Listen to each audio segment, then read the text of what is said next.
Hello and welcome back to Homeschool Together. Thank you so much for joining us. We are back in Mesopotamia, and we are in the We've returned. We've returned to the land between the two rivers, continuing to talk about how everyone likes to take over this area of the world over Very desirable and area of the over world. and over again. We were talking about Babylon, the city of Babylon, but Mhm. more importantly, the kind of this beginning empire and the beginning of many empires taking over this area of the world Yeah, over and over and over again. that's true. The next 2 weeks are going to spend talking about Babylon and Assyria. And while one comes after the other, they kind of were concurrent at the same time. One kind of took over one, and then the other one took over it at the end. So there's kind of like a dueling 2 weeks. So if you want to kind of merge this week with next week, we're kind of in the middle of next week already with Assyria. You can think about merging the two of them because there is some relation to one of our main topics today, the Hanging Gardens of Babylon, and kind of some, you know, uncertainty of where that actually was. And they talked about Assyria, and you're like, oh well, Assyria is for next week.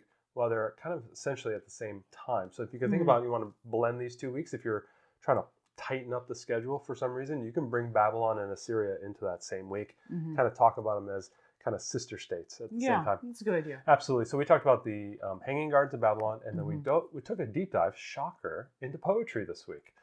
I know. Yeah, we're not usually poetry We're a little people. off brand this week, but it was good. But this is really quality. This is good quality stuff. So let's go ahead and start. We'll start with a little bit of book that we brought in, the Seven Wonders of the Ancient World. Where were the seven wonders? So this book has got, the reason we got this is it has a whole chapter in here. You want to show some of the illustrations. It's got a whole chapter in here on the Hanging Gardens of Babylon. So this was a really good opportunity. This also covers Giza, and it covers a bunch of the other Colossus of Rhodes, and the Lighthouse of Alexandria. So all of the ancient wonders. So this would be a great one to get from the library kind of periodically. We didn't have. It was hard to find. This is the first of there's 2 weeks where it's really hard to find secular materials. Yes. Because you're getting into a lot of time period that is also covered in the Old Testament, and so you're just it's really difficult. You're going to be seeing names that are very famous, cities that are very famous, and the curriculum did a really good job. I mean, the History Quest did a good job at kind of going around it, because I know in coming up there is a whole section on the Hebrews and the Phoenicians, and so you're going to probably talk. We'll get into it. We'll get into it, but there are very famous people. Very famous cities that you will know the minute you hear it, that are referenced in here. Right. So trying to find anything that's secular about Babylon is nearly impossible. So that's why you dive into the archaeology. Dive into the Hanging Gardens because there's a lot of good material there. That I think can fulfill you for the week. While this empire or this ancient civilization was a significant one, and they were very, very influential. The city of Babylon was highly coveted and loved by many people in the region, even in neighboring empires. It wasn't like a super significant thing. It's significant because of its correlation with the non-secular texts, and so you'll have to just be aware of that. But this was this was a really good week. It was a lot of fun getting back into this region because if you remember, we left Sumer, about a month and a half ago. Yeah. But we're right back here shortly after kind of Sumer gets taken over into Babylon. Assyria starts, building itself out a little bit to the north, and you have these kind of competing empires. So it's really, really cool to come back to this and seeing that kind of just that growth from this region. It's really kind of cool. Nice to give our kids a break and go. We went through Egypt and then went over across to South America and Mesoamerica. And now we get to come back and kind of get this with fresh eyes. We're priming the pump because we know after this will become the Persians. They're going to take. It's kind of funny. Every single, ancient civilization kept, like, every time they took over the area, they were a little bit bigger than the previous one, then a little bit bigger than the previous one, and then the Persians are going to come in and really just dominate the region. And then we're going to hop over to, if you look at know what's coming up in the curriculum, we got Rome coming, we got Greece coming. So it's good that we're setting the pieces here for we know the really big ancient civilizations that are coming. That's right. Absolutely. So this is a good one to pick up and start with. Again, the materials this week were fairly light. It was really just the readers. We introduced this one, and we brought in some poetry that I felt was kind of for the time. And then we had our reader this week, Cappy Boppy. Right. Absolutely. So the reader this week, we finished Poppy last week. Now we are in the Cappy Boppy. And this is just a very fun, playful story. I didn't know what to expect from this because when you pulled it off, I'm thumbing through it. I'm like, this is kind of I don't know, where is this going? This was actually a really fun story. It was about a story about this family, had this young son who collected animals, and he one day decided to get a capybara, and they lived, I think, somewhere in like San Diego area. Okay. And their family is raising this capybara in their backyard, and he is funny, and it's quirky, and he gets lost, and they have to find him, and all this kind of fun stuff. And he has his own personality. Is this kind of like a version of like a Mr. Popper's Penguins, but it's very similar, but in 1966. So this is a bit of an older one. It has a feeling like it's kind of odd, but you feel like the author is in this book because the father is an artist who draws pictures and writes stories, and I think his name was Bill, and I think the author was Bill Pete. Yeah, Bill Pete. And so he's done a bunch of books. On the back here, you can see them. They're very similar. Yeah, there's a whole list of books he did. Bunch of books. It almost feels like not that he's telling an autobiography, but he's telling a story that like maybe he could put himself into. So it was kind of funny. It was really, really enjoyable. My daughter loved it. And what was great about this, it's a 1 week read. But man, I think we ripped through this in 2 sittings of less than an hour. It's pretty short. It's fairly short, and it's really, really enjoyable. 60 pages. Yeah, but they're only like, each page has got like half. Yeah, half full. The artistic drawings here are just tremendous. They're fantastic. The only thing I would wish maybe it was in color. That was about it. I mean, it's just really, really good. Yeah, this was a good one. Our daughter really enjoyed this. Absolutely. We're going to talk a little bit about a spine this week. I don't think we've mentioned this. Is the 13 artists children should know. This week, I think we talked about Picasso. Next week, we talked about Frida Kahlo of Coco fame. She made a cameo. Frida Kahlo. So this is basically it talks about one artist.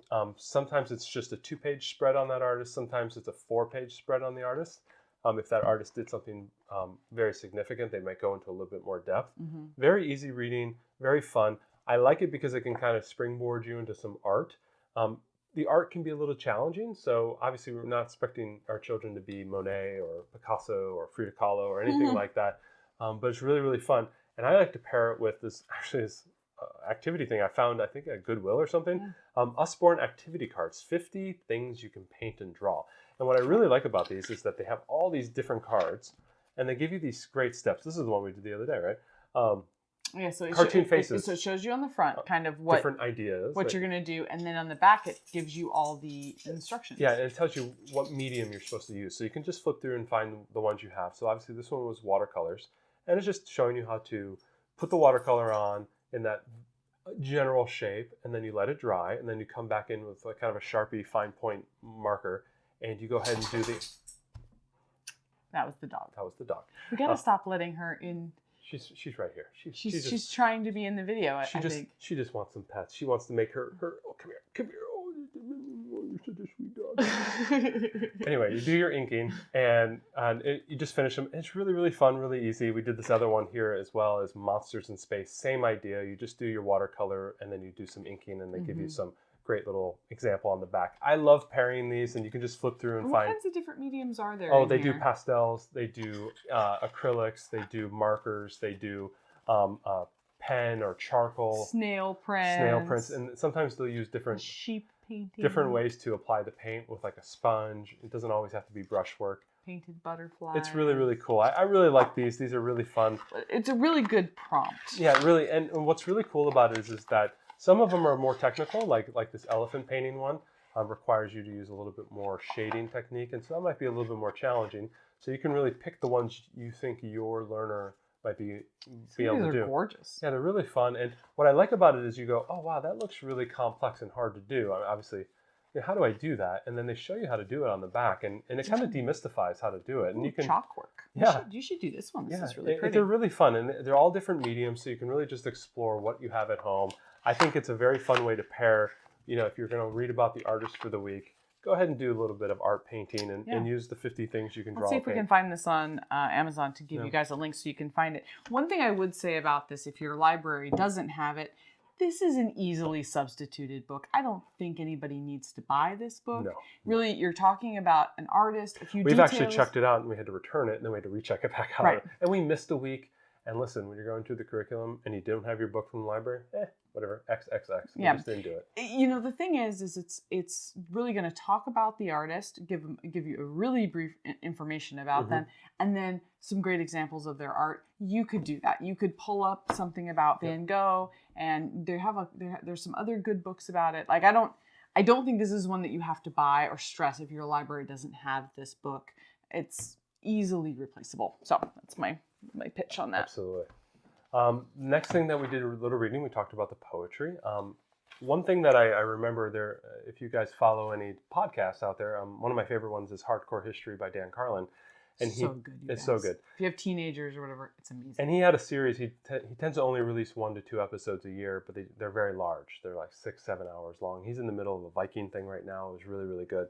But he did a whole series called The King of Kings, and it was kind of leading up to Alexander. And one of the things I remember him talking about in that episode was this idea that when Alexander was going through Persia at the time, that little young man from Macedonia and comes riding through, he was passing like these massive cities that were just derelict in the middle of nowhere. And he would ask the random people around there, who built that? And they like, we don't know. They've been here forever. And they try to do the math, and these cities would be here for 1,000 years. And so these people from one area of the world were conquering another area of the world, and they were finding out that there were civilizations there that were older than they could even, their own written texts. And like, who built this massive city? This is just sitting there's no there. one even there Nobody's anymore. even there. There's some farmers farming out in the middle. And he told this story about that. And so when we went back to Babylon, this is that time frame. These were the cities that Alexander saw when he was going across. And I thought inside my head, I said, oh, I should pull up a famous poem by Percy Shelley called Ozymandias, where it's basically a story about, I met a traveler from an antique land, and he goes through this description of this enormous statue that's now derelict, and the head is half buried in the sand. And as we're going through this region this week, I really spent time. I said, hey, listen, over the next couple of weeks, we're going to be talking about ancient civilizations that these people were conquering the world. They were the destroyers of the world, and they were subjugating people, and they were the biggest and baddest guys on the block. And eventually their civilizations disappeared. And these people had statues, and they disappeared.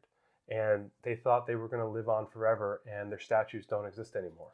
And I thought this poem really spoke to that.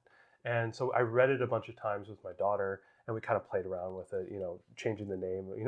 She drew a picture of a girl instead of a boy, and it was Ozymandia, Queen of Queens. And, we were just playing with it and everything. And I had her reciting that poem. So in the curriculum, you're doing a lot of poetry work. We kind of didn't do that poem this week, and we really focused on this poem, and we read it over and over again. I think that's cool that you found something that you could like really connect to the learning, because otherwise the poetry every week is nature poetry.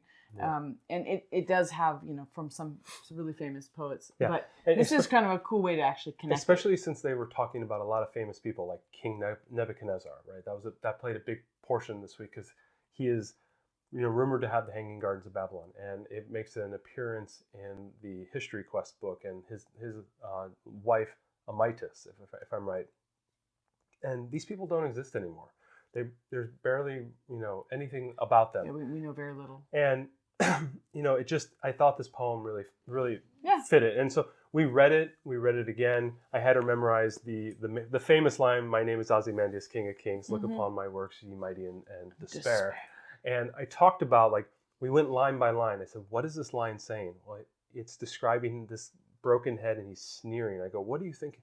How was that ruler? She goes, oh, he's probably a mean guy. I go, exactly. And he goes, let's think about the words, and despair. Like, how would you think of someone who says, look upon what I've done and despair, And he thought he was a bad guy. Dude. And these guys all thought they were too. And I said, we're going to see a lot of these people who are just like conquering and conquering and conquering. And I want you to keep in the mind, in the back of your head, no matter how bad these guys are, there's barely any remnants of them anymore. And the world's gotten better. So this is kind of a weird segue, but I really brought this poem, and I thought this really fit this time. Yeah. Just trying to set her mind, because we're going to start getting a lot of names now. and they're going to be doing big things. And I want her to just kind of keep that in the back of her mind. Speaking of things that might not have existed, the Hanging Gardens of Babylon. Hey, this is not an Ancient Aliens joke here, guys. We need to stop. We need to stop. The people are expecting it these days. It's been going. It's the running gag. So yeah, we found some great pictures of the hanging gardens, and our kids did some artwork. coloring. Yep. And so, I encourage you to find some fun, some fun pictures, and maybe they can do some imagining about what it would be like. We were thinking about doing some writing this week, although we didn't get to it. Things are very busy. About what would it have been like to visit the hanging gardens? What would you have seen when you went? And that's one of the reasons why you might want to pair the Assyrians this week, is because it's believed that the Hanging Gardens were actually in Assyria, not in Babylon. And the history quest actually brings that up. Is that interesting? It was told last week. The history hop was about this folklore of the Mesoamerican people, and it was told in kind of this dreamy world. Everything was kind of fuzzy because you were in this folklore, and it wasn't real life. And so you were in this kind of like dreamy world. This time you kind of had that and you kind of didn't, because it was an uncertainty, and they were trying to articulate that. And when we were reading about the Hanging Gardens and we were like doing some additional resource, watching some videos on the Hanging Gardens, they kept bringing this up, that it may never have existed, because they've excavated Babylon and they have not seen where this giant pyramid would have been that had all these, plants on it. I mean, they described it as large and vast and wild animals running through it, and people swore they had seen it, and they were talking about, the people who were writing the archives said we met with people who knew people who saw it, right? But they haven't found it. And then it's amazing how this myth can just appear out of nowhere when possibly it was in another region of just up the road. And so it was kind of cool. It was just a really cool discussion point, going back to the Ozymandias, this, the myth of the person, the myth of the world.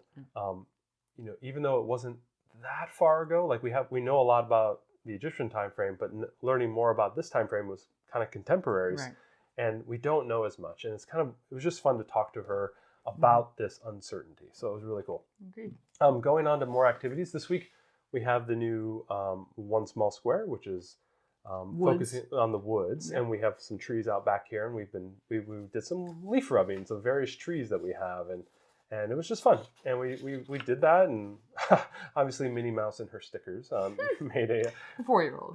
You can see the 4-year-olds ones, and then the other one, it was working on her handwriting, a red maple. And what was really cool is we were using our Seek app, and we did a podcast on that. Maybe you can link that. Yeah, that's a fantastic app. Using this fantastic app called Seek, S-E-E-K, and then being able to free. it's free to use, and you take a picture of the leaf, and it will tell you what species it is. Or the bug, or animal, or flower, it's a really fantastic program that we highly recommend. Our kids are asking for all the time. All the time. Hey, we found a bug. Let's do a Seek thing, and it will find, like, you get the smallest, super small spider, and it will find what it is. If it can hold still long enough, you can take the photo. You'll get it. Yep, so, absolutely. This was fun.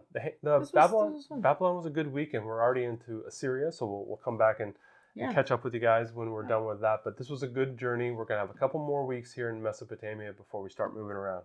Yeah. So see you guys next week.